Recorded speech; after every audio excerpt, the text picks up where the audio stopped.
Muito bom dia, esse é o Refil, eu sou o Arthur Gubert e hoje é terça-feira, dia 2 de dezembro de 2025. No programa de hoje eu quero te contar sobre esse artigo do Guardian que eu li, que fala sobre as 5 eras de desenvolvimento do nosso cérebro. Não sei se chegou até você, mas é bem interessante. Tem também, ainda nessa seara aí de tempo e vida, quero te dizer que os melhores anos da sua vida ainda não chegaram. E pra fechar essa trinca aí, motivos pra comemorar. Hoje a gente tá muito melhor do que há 100 anos. E pra fechar essas duas aqui, ó, a OMS tá garantindo que chegou uma nova era de combate à obesidade. E atenção, líderes, a nova moeda de poder é a humildade intelectual. Programa diverso, cheio de assunto, pra você ficar cheio de conversa. Mas primeiro deixa eu fazer o refil do meu café.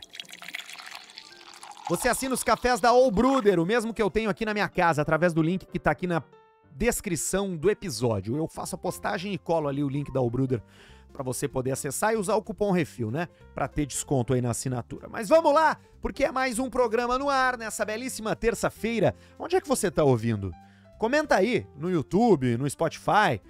Fala pra mim qual é a cidade que você tá ouvindo. Te convido a participar mais aí da comunidade do Refil, que também pode ser pelo grupo de WhatsApp, né? Tem um link aqui na descrição do episódio também para você acessar o grupo Refil lá no WhatsApp, onde eu mando de manhã bem cedo, junto com a postagem do episódio fresquinho, os assuntos do dia e os links para você se aprofundar. Agora, se você for um verdadeiro fã desse programa e quiser ajudar de fato, vire um contribuinte ali pelo Apoia-se, apoia.se/Refil Podcast. Mas vamos embora, vamos falar de cérebro, porque a ciência acabou de mostrar uma coisa que muita gente sente, mas nunca soube explicar, que é o cérebro humano e o seu desenvolvimento. Ele não acontece de forma linear. O nosso cérebro vive em eras, em fases bem marcadas, com viradas bruscas, que reconfiguram profundamente como a gente pensa, como a gente sente e como a gente reage ao mundo. Essa informação não foi tirada do Instituto de Pesquisa Meu Cu Me Falou. É um estudo gigantesco, com quase 4.000 pessoas que vão aí de menos de 1 ano até 90 anos de idade. Os caras conseguiram mapear em detalhes como as conexões neurais vão mudando ao longo da vida. E o resultado mostrou 4 grandes pontos de virada, como se fossem portais. Presta atenção. Aos 9... aos 32, aos 66 e aos 83 anos. A primeira era do nosso cérebro vai do nascimento aos 9 anos, quando o cérebro está num modo acelerado de poda e organização. Milhares de conexões são criadas e descartadas, o cérebro experimenta, aprende, erra e acerta. A segunda era, que é a da adolescência prolongada, vai dos 9 aos 32 anos. Sim, até os 32 anos. E nessa fase, a rede neural vai se refinando, ficando mais eficiente, mais integrada, mais rápida. É quando o cérebro ainda está encontrando a sua forma adulta, mesmo que a gente jure que já está pronto. É só aos 32 anos que a gente entra oficialmente no modo adulto. E ficamos nele por mais de 3 décadas. É a fase mais longa e mais estável do cérebro. Aqui a arquitetura neural se consolida, a personalidade tende a se firmar e a inteligência atinge o seu platô natural. Depois disso, por volta dos 66, começa uma fase de envelhecimento inicial, marcada pela reorganização suave das conexões. Já aos 83, inicia-se a era final, com queda mais acentuada de conectividade, ligada ao envelhecimento e ao desgaste natural de matéria branca. Esse mapa temporal muda a forma como a gente entende a vida. Não existe essa história de o cara é adulto com 18, ou sei lá, daqui pra frente é só ladeira abaixo. O cérebro nos mostra outra narrativa, que são essas longas janelas de crescimento, né? Essas transições profundas de uma fase adulta muito mais tardia do que a gente imaginava. Em vez de um declínio constante, o que existem são transformações. Cada era cerebral abre um novo jeito de ver o mundo e isso, no fundo, é uma ótima notícia. E eu quero ouvir aí de você que tá na casa dos 30, que nem eu, que tô com 35. Não faz sentido isso, de que aos 32 a gente tem uma mudança gigantesca na forma de ver o mundo, na forma de se relacionar com a realidade? Pois é, eu percebi, os 32 anos foram pra mim bastante emblemáticos, de crise, de reorganização. Então aí, ó, a explicação, como sempre, vem da ciência. Ainda falando de idade, né, falando de etapas da vida, a gente cresce ouvindo que a juventude é o auge, né, que a vida é uma descida depois dos 30 anos. Mas veja só, se conectando ao nosso primeiro assunto, os estudos mais recentes mostram que a vida emocional não atinge o pico na adolescência e nem nos 20. Na verdade, esses são os anos mais difíceis, com a ansiedade lá em cima, sensação de vazio, comparação constante, dúvidas sobre carreira, identidade, futuro. E é justamente quando você deveria estar vivendo o seu melhor momento que tudo parece confuso. Essa cobrança só piora a sensação de que tem algo errado, mas aí é que tá. Aí é que tá. Você não deveria estar vivendo o seu melhor momento aos 20 anos. A curva muda e muda muito depois dos 30. A partir da metade dos 20 começa uma queda lenta e consistente no peso das emoções negativas. E lá aos 40, 50, que é justamente nessa segunda era do cérebro, a vida emocional se estabiliza. E entre os 60 e 70 tem esse fenômeno impressionante, que é o período em que os estudos mostram o maior equilíbrio emocional. Não significa que as pessoas ficam eufóricas, né, ou radiantes o tempo todo lá com 65 anos, mas enxergam a vida com essa mistura de lucidez e calma. É como se o mundo continuasse barulhento, mas você finalmente aprendeu a ajustar o volume? Com o tempo, ficamos melhores em priorizar o que importa, dizer não ao que drena a energia e nos cercar de relações que realmente valem alguma coisa. A pressa diminui, a comparação perde força, as pequenas crises deixam de dominar a mente e olhar para a vida muda. Não é otimismo ingênuo, é a consciência de que o tempo é valioso demais para ser desperdiçado com bobagem. Isso aí gera uma maturidade emocional que os jovens simplesmente não conseguem ter, porque ainda estão vivendo como se o tempo fosse infinito. E tem outra virada, tá? Quanto mais a gente envelhece, mais prazer a gente encontra em ajudar, em contribuir, em fazer parte de algo. A ciência mostra que essa postura aumenta o bem-estar, aumenta o propósito e até a longevidade. Somado a isso, estamos entrando numa era em que viver 90 ou 100 anos será comum. Isso obriga a repensar tudo, né? Trabalho, família, educação, rotina. A verdade é que não existe a melhor fase da vida. Existem fases diferentes, com ganhos e perdas diferentes. Mas uma coisa é certa, emocionalmente, os melhores anos não ficaram para trás. Eles estão muito provavelmente logo ali na frente. Notícia boa, né? Agora vamos lá pro New Atlantis, essa publicação científica que é bastante interessante. Porque, vamos lá, né, velho? A gente tá falando aqui sobre os anos da nossa vida que serão bons no futuro, ao nosso cérebro que tá com etapas bem definidas e ajuda a gente a entender essa felicidade toda, né? Ou a tristeza. E agora a gente vai transportar essa interpretação para a humanidade. Para falar que a gente hoje está muito melhor do que estava há 100 anos. Ainda que as pessoas insistam em achar que o futuro é ruim e que o passado era melhor, na verdade é o contrário. O presente é muito melhor do que o passado. Porque a gente às vezes olha, né, para essa confusão do mundo aí, de rede social, política, sei lá, terrorismo, ameaças globais, guerras, e a gente esquece desse detalhe que é gigantesco. Em quase tudo que importa, nós estamos melhores do que qualquer geração anterior. Os nossos bisavós viveram num planeta sem antibiótico, sem água tratada em escala nacional, sem energia elétrica confiável, sem sistema de saneamento. Antigamente, uma infecção de pele, uma diarreia, uma gestação, tudo isso podia matar.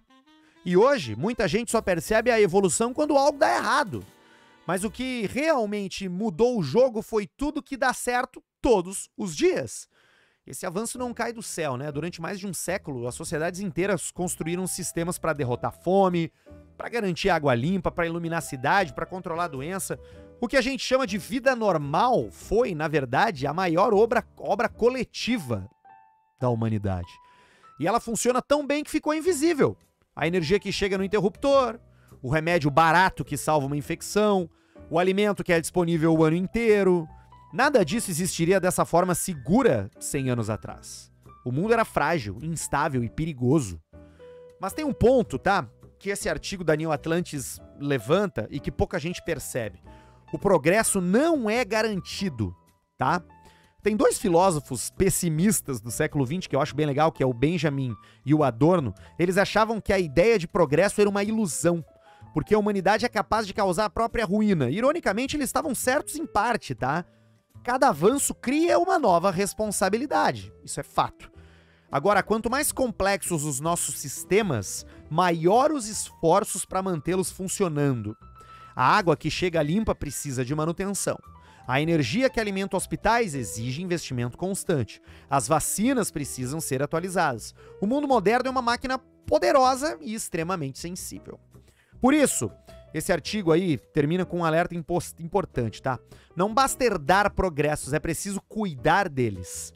Os nossos antepassados construíram os sistemas que mudaram tudo. Reduziram as mortes infantis, aumentaram a expectativa de vida, expandiram a liberdade e o conforto, mas manter isso aí exige cidadania, exige ciência, coordenação. O futuro não é garantia, ele é manutenção. A verdadeira ameaça não é o caos político ou a próxima crise global. É esquecer que a vida que a gente tem hoje existe porque alguém antes da gente decidiu que valia a pena construí-la. A gente não pode esquecer do progresso, porque senão o progresso desaparece. Então, antes de você começar a reclamar aí de que a vida atual é muito difícil, saiba que você tem uma qualidade de vida muito maior do que o de qualquer rei da Idade Média. É, velho. Pega aqueles reis franceses lá que estão nos quadros, a família da monarquia britânica. Há 100 anos atrás, nenhum deles tinha uma vida melhor do que a tua hoje. Ok? Resolvido? Fechou.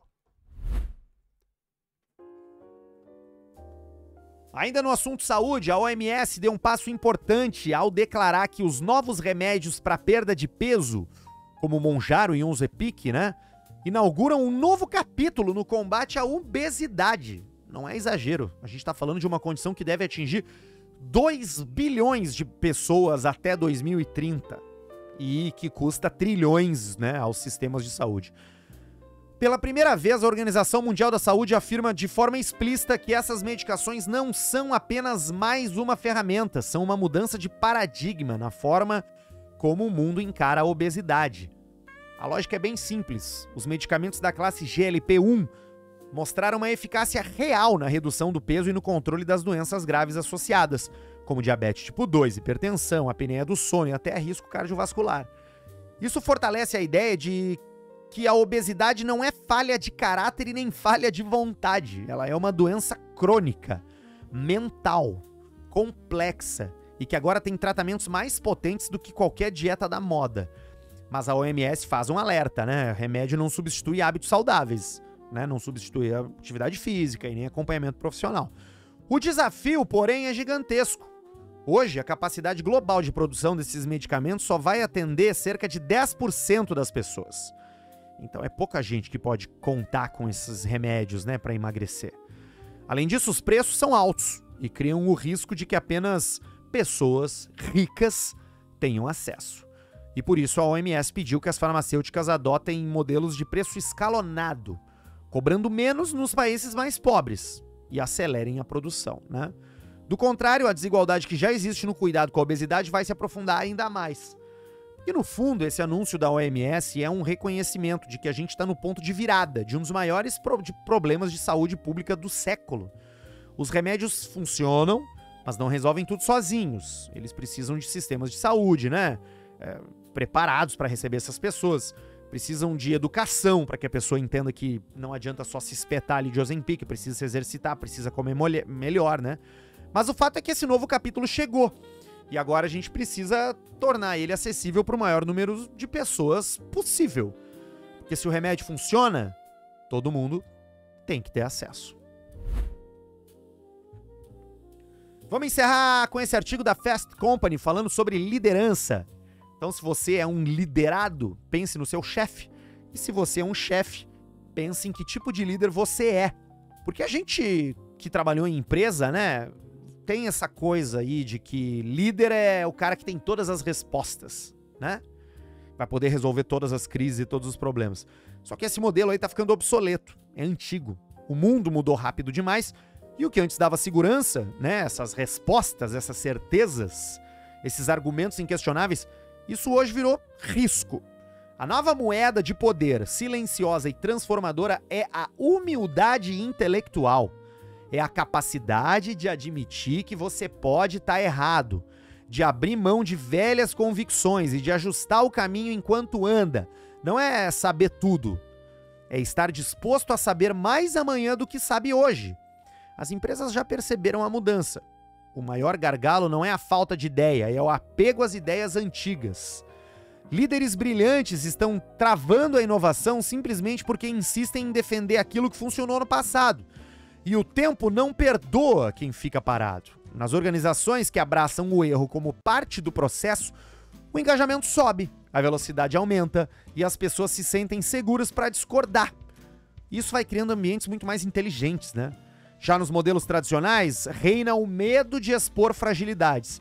E onde tem medo, não existe aprendizado. A figura do líder oráculo, que fala em verdades absolutas, está ficando no passado. E no lugar dele está vindo esse líder cientista, que trata cada estratégia como hipótese e cada decisão como experimento. Ele não precisa estar certo o tempo inteiro. Ele precisa apenas estar menos errado a cada dia. É um tipo de liderança que opera com leveza, porque entende que quase tudo é reversível, né? Quase tudo é ajustável, quase tudo é mutável. E justamente por isso ele cria times mais ousados, mais rápidos e muito mais preparados para lidar com incertezas. No fundo, a humildade intelectual não é nada a ver com fraqueza, ela é muito pelo contrário, ela tem a ver com segurança. É força emocional suficiente para abrir espaço para essas novas informações, para novos pontos de vistas e para novas soluções. É a habilidade de criar ambientes onde a verdade aparece mesmo quando ela é contrária a você, né? Você descobriu que estava errado e você se apropria desse erro e transmite aos seus liderados que você é capaz de mudar. Isso é ser líder, isso é influenciar pessoas, isso é criar um ambiente saudável, porque o novo líder não é o que está sempre certo, é o que está sempre em movimento. Bacana. A gente sempre falando de humanização, né? Olha aí ela de novo. Em épocas de automação, de inteligência artificial, vantagem tem quem é humano, e o humano não tá certo sempre, erra bastante.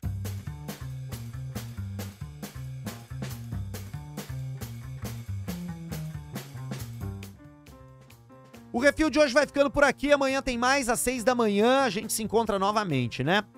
Talvez você escute depois, não tem problema, mas o programa entra no ar às 6 da matina. E enquanto isso, você se inscreve no canal do YouTube, você segue no Instagram, @RefilPodcast.